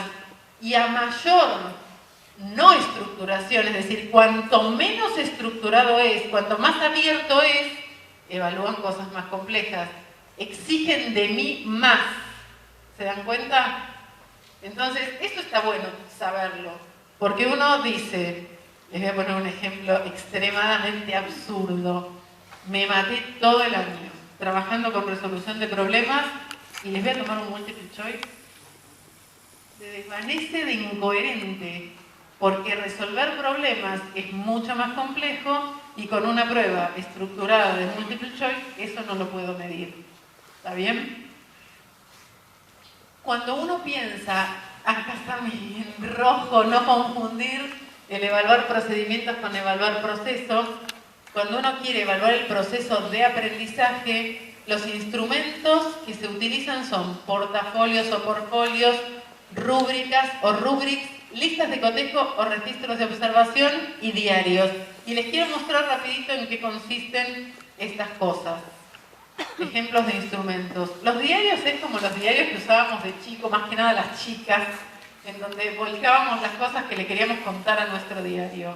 En un diario de clase, la lógica es más o menos así, solo que no siempre yo vuelco lo que quiero libremente en ese diario, sino que a veces el profesor me pide qué cosas quiere ver en el diario. Entonces yo tengo pautas para escribir un diario que puede ir, por ejemplo, plasmando mis intentos fallidos, mis intentos exitosos, cómo me sentí. Las cuestiones de afectividad pueden plasmarse ahí perfectamente. y el profe es el que decide qué cosas quiere que el diario contenga. Cuando uno pide un portfolio, el portfolio es como portafolio, o sea, es un portafolio de trabajos, una colección de trabajos que el profe le dice al alumno cómo construir, cómo armar. Por ahí le dice, pon en el portfolio tu mejor trabajo, pon en el portfolio un trabajo donde se vea un error y un trabajo posterior donde se vea cómo corregiste ese error, o lo que quiera el profe pedir. Esa colección de trabajos no podría pedirse al final del año, porque pierde este instrumento su capacidad para evaluar el proceso de aprendizaje. Esas entregas que conforman el portfolio tendrían que ir siendo pedidas a lo largo del curso, ¿está bien? Si no, perdió el espíritu de informar sobre el proceso. Las listas de cotejo tienen este formato. Son como una matriz donde uno decide qué cuestiones quiere verle hacer a su alumno. Por ejemplo, quiero ver si reconoce y organiza datos, quiero ver si organiza resolución, si utiliza conocimientos matemáticos. O sea, yo decido qué es lo que le quiero ver a mi alumno y se lo comunico. Le digo lo que me interesa que aprenda. Y en cada uno de los días en donde se trabaja, supónganse con resolución de problemas, lo voy llenando cada una de las celdas con cada uno de mis alumnos, y eso demanda tarea, y lo puedo llenar con la palomita o la cruz como presencia o ausencia, o puedo matizar y poner en la celda si lo vi bien, regular o mal. Imagínense que cuando tengan esto lleno de palomita o ausencia, ustedes van a tener que transformar esto en una nota. Y esa nota, ustedes son libres de ver cómo la ponen. Miren esto. Hay gente que hace esto. Mira la cantidad total de lugares que rellenó. Cuenta la cantidad de palomitas, la cantidad de cruces y hace una proporción. Otros miran esto, dicen, a mí lo que me interesa es que vaya mejorando. Entonces, si a partir de un cierto día en adelante tiene todo palomita, palomita, palomita, tal vez no me interesa que los primeros días tuviera cruces. Y tal vez le pongo un 10, porque entiendo que mejoró en ese proceso de aprender. Y no se me mueve un pelo por poner un 10 a alguien que tenía cosas que al principio no le salían. Le valoro otra cosa. Ese criterio lo pone el profe. ¿Se dan cuenta? El instrumento, hay que sumarle el criterio que ustedes quieran usar para transformar esto en una nota. Esto es un ejemplo que después se lo leen. Les muestro lo que es un rubric, que es la última que me queda mostrarles. Esto es una parte de un rubric diseñado para evaluar resolución de problemas. Lo que se hace en esta primer columna, uno identifica aquellos aspectos que quiere evaluarle al alumno. Por ejemplo, me interesa que busque una posible solución, me interesa que verifique esa solución que propone. Y el profe llena en grados distintos de desarrollo qué le tiene que ver a un alumno que tiene un nivel poco desarrollado respecto de buscar una posible solución, y en un nivel de más desarrollo, ¿qué le veo a mi alumno cuando entiendo que él está en un nivel más desarrollado de este aspecto? Les voy a leer los dos extremos para que se entienda el ejemplo. Alguien que todavía anda mal en buscar una solución, no organiza la información, trabaja sin rumbo, no puede explicar por qué hace lo que hace, usa pocas heurísticas. Alguien que está en un nivel más avanzado de desarrollo, organiza la información, utiliza variedades heurísticas, anticipa un plan de acción, puede explicar qué es lo que hará. Son indicadores que al profe le dicen cuando mira el trabajo de sus alumnos en qué nivel está. Entonces, me hace entender lo que estoy viendo, tener pensado un rubric. ¿Les queda claro que el rubric lo diseña el profe? O sea, uno tiene trabajo de diseño. Se lo da a conocer siempre. El instrumento de evaluación se da a conocer cuando es de proceso, si le tomas una prueba no, pero sí le decís lo que vas a evaluar y lo que esperás que él aprenda en tus clases. Acá hay otro ejemplo de rubric que se lo llevan. Una cosa muy cortita respecto de los diagnósticos. Vieron que cuando les hablaba, seguro que me van a decir que no, si digo, vieron que les conté tanta cosa que no me pueden decir que sí se acuerdan. Cuando hablábamos de criterios para diseñar problemas, yo les decía que tienen que saber dos cosas: conocer algo de los alumnos y tener un cierto cuidado con los enunciados de las consignas. Cuando hablaba de qué cosas tienen que conocer de los alumnos, les decía, tienen que saber qué saben hacer. Nosotros vivimos tomando diagnósticos que en general nos hablan de lo que nuestros alumnos no saben hacer. Son diagnósticos trágicos. Te dicen, no sabe esto, no sabe lo otro, no sabe sumar fracciones, no sabe distributivas, no sabe... Vos decís, ¿y si diéramos vuelta a la historia y lográramos un diagnóstico que me diga algo de lo que sí saben hacer? ¿Qué podemos hacer para eso? Poner cuestiones bien básicas y quitar variables. Es decir, dale el enunciado, tiene que aplicar la distributiva, recordarle cómo era. Entonces, si no lo hace o lo hace mal, recordándole cómo era, ya sé que no lo sabe aplicar, no que no se acuerda. Quiero que aplique el teorema de Pitágoras, ponele el enunciado. Si no lo hace, yo ya sé que aunque tenga el enunciado, igual no lo sabe aplicar. Pero si no le di el enunciado y no lo hace, no sé si no lo hizo, porque no se acordaba el enunciado o porque aunque lo hubiera tenido, no podría decir algo positivo o negativo. Quito algunas cosas, esto sí me parece clave, entre los objetivos que se plantea el profe para sus alumnos. Con esos objetivos él va a definir la modalidad de trabajo en la clase y va a definir cómo evaluar. Entre todo esto, entre objetivos, modalidad de trabajo, qué y cómo evaluar, tiene que haber coherencia. Si no, van a estar en problemas. Va a haber reclamos. Se la pasaron dando clase sin un problema. Y el día del parcial, del examen, prueba, como se llame, le pones un problemita, porque querés que transfiera. Te van a venir van a ser de armas tomar. Se te van a venir al humo. Porque es incoherente. Y vos decís, bueno, pero yo en realidad lo que más me interesa es que transfiera el conocimiento, que lo pueda aplicar a un problema descontextualizado. Eso no puede aprender, no puede aparecer el día de la prueba. Si eso era lo que vos te proponías, si lo que te proponías era que aplique conocimientos para resolver problemas descontextualizados, pensá qué haces en tu clase para que tu alumno aprenda eso y cómo lo vas a evaluar. ¿Se entiende? Esta es la clave, que es en realidad como una clave de la enseñanza, si uno quiere, que es lograr esta coherencia que a veces se nos desfasa un poco y no nos damos cuenta, hasta que alguno por ahí nos lo hacen ver. Miren esas imágenes. Noten a la chica y los varones, no es por nada, ¿no? Las chicas todavía estamos ahí resistiendo. Estamos llegando al final, me queda muy poquito. Espero que se lleven mucho para pensar. La gente que vino solo a esta charla, porque mañana seguimos con algunos trabajando aquí, pero la idea es que se lleven cosas para pensar. Habrán visto que respuestas hay pocas. Incluyo no algo de modelización, incluyo no algo de resolución de problemas en mi clase. ¿Nos animamos a cambiar la gestión de la clase o nos da mucho miedo y no quiero todavía? Y si repensamos la evaluación y más preguntas que cada uno se llevará. La idea es empezar de a poco. Uno en general no patea el tablero y empieza todo de nuevo. Lo que yo los invito siempre es, sí, empezar de a poco, pero empezar. O sea, no decir, no, esto no es para mí, no todavía, no es mi momento. Sí empezar de a poco, pero sí empezar. Y bueno, creo que esta es la última. Hay muchas, con muchas por todo el largo tiempo que estuvieron aquí. Antes, no sé si quiere alguien hacer preguntas, aportes, sugerencias.